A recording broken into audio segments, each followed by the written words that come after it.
You pick the age that you want to be and the age that you want to talk to, and then you talk to them.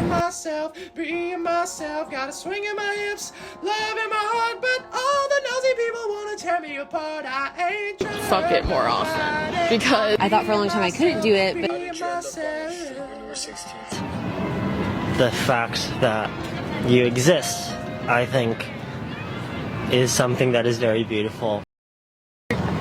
You pick the age that you want to be and the age that you want to talk to, and then you talk to them. Okay, so I'm talking to Rob, who is, well, Robert back then, who is 7. So, buddy, you're on your own a lot, and and you're having a great time, and there's a lot waiting for you. There's nothing to be afraid of with having all that free time. Your brother's going to be okay. Don't worry about him. You just pay attention to what you need and be patient, forgiving, compassionate, and know that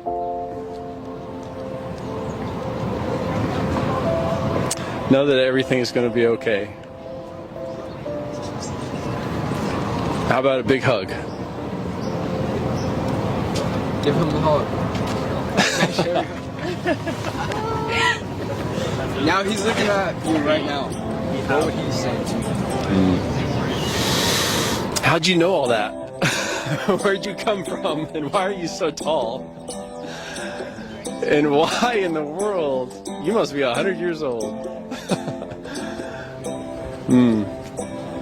Thanks, let's go play basketball.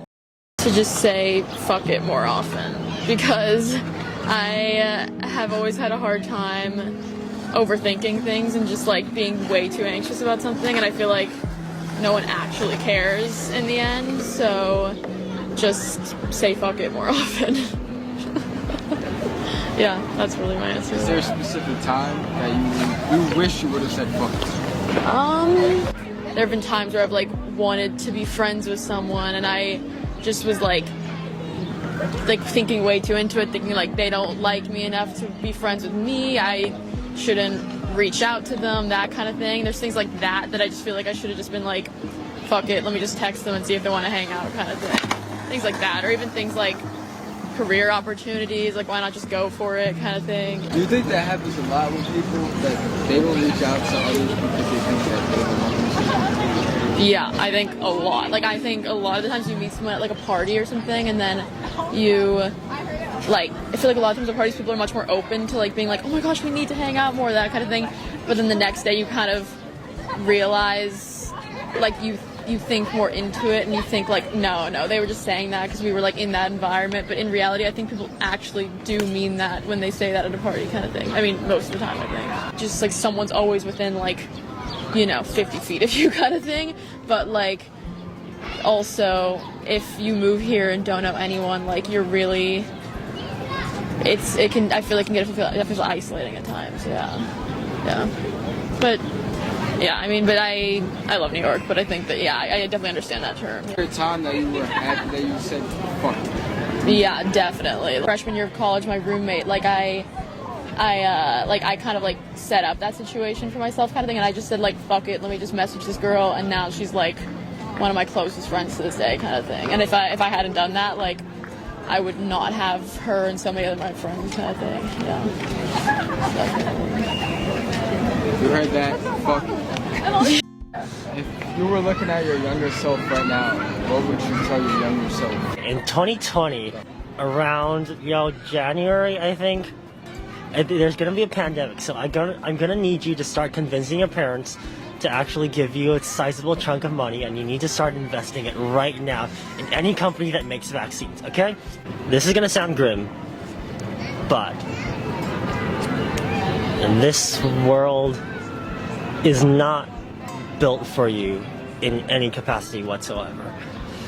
It is deeply hostile to your very existence, And the fact that you are alive and the fact that you exist, I think, is something that is very beautiful. And I think you need to be proud of that.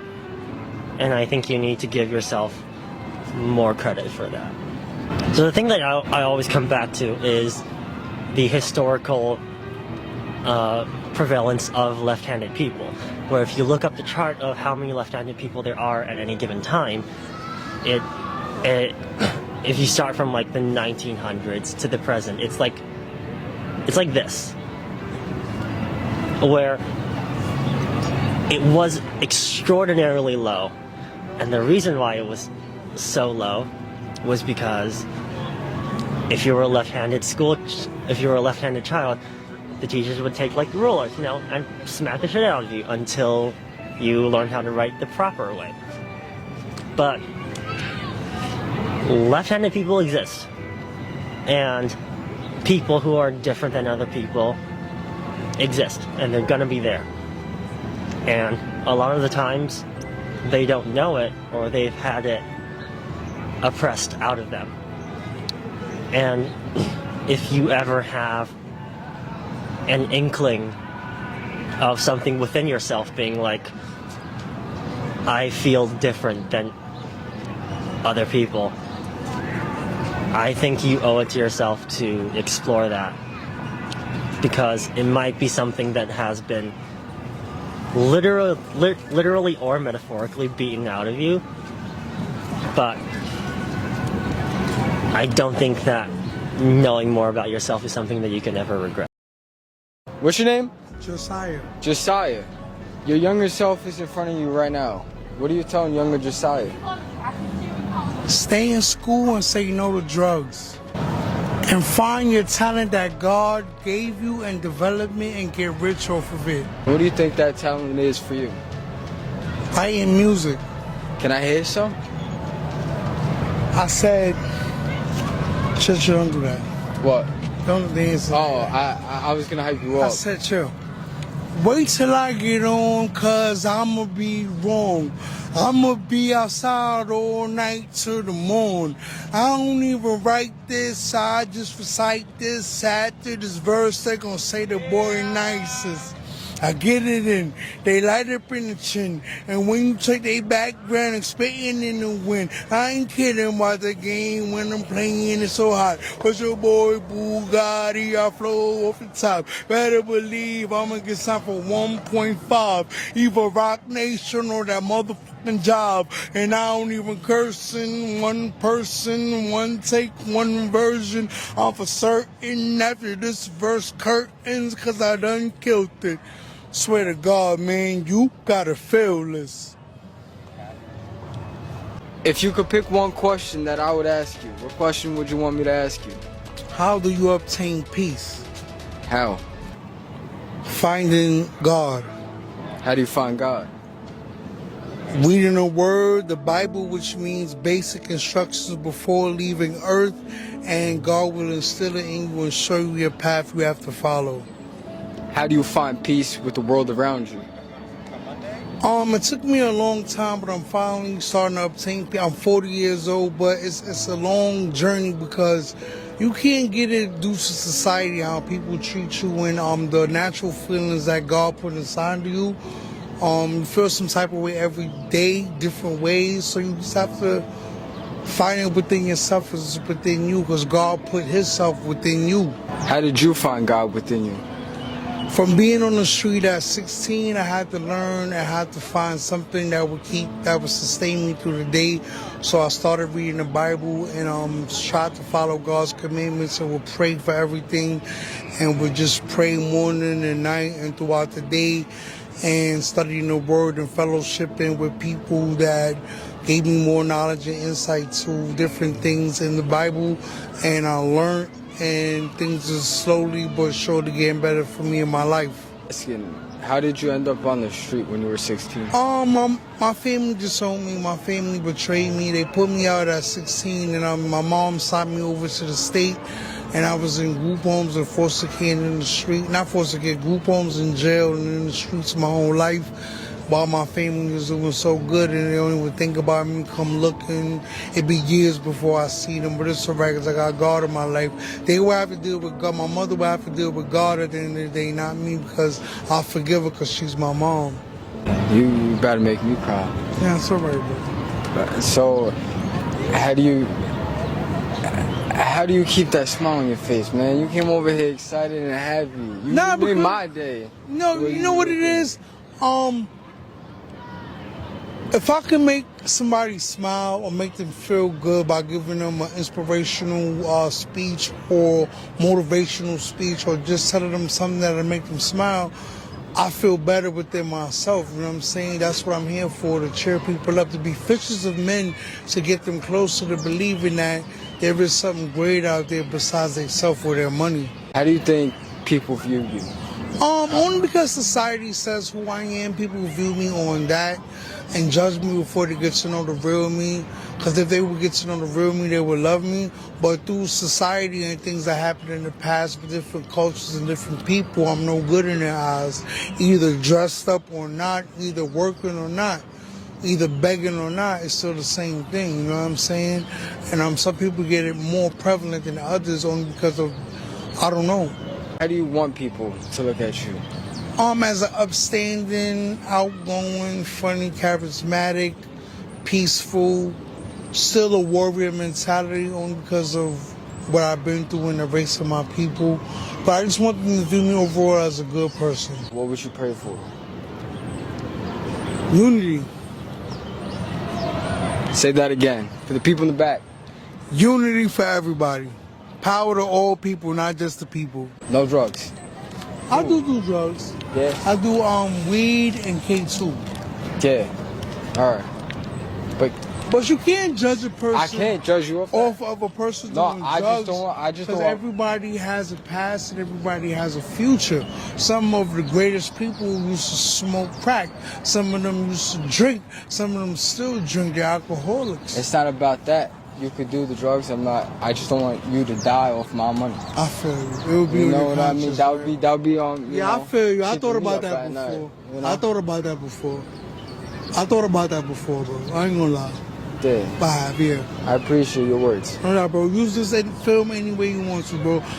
Really give it to kids. Let them see that inspirational person that has more to give to the world than just a color of his skin. You know what I'm saying? Thank you, bro. God bless you, man. Love you too. Thank you, world. Tarantino's gonna watch this, so. I'm Kendra. This is Brad. I'm Brad. Oh. We talked about that before. I don't know. We talked about that if we met each other earlier, because we met in college. So like, what if we met in like 5th grade? I don't know. I was kind of wild. I don't know if you'd like me. I was a nerd. I was a chubby little kid. I don't know. Probably not. Yeah, I'm 6'3" now, but I was like 5 foot, 4 foot nothing. You did have a chubby face. I had a chubby face. I was short and stocky. No, probably. I don't know. I was too nervous to talk to girls anyway. I don't think I'd talk to you. Yep. So. I probably want to, but I probably wouldn't. Yeah. Oh, big questions.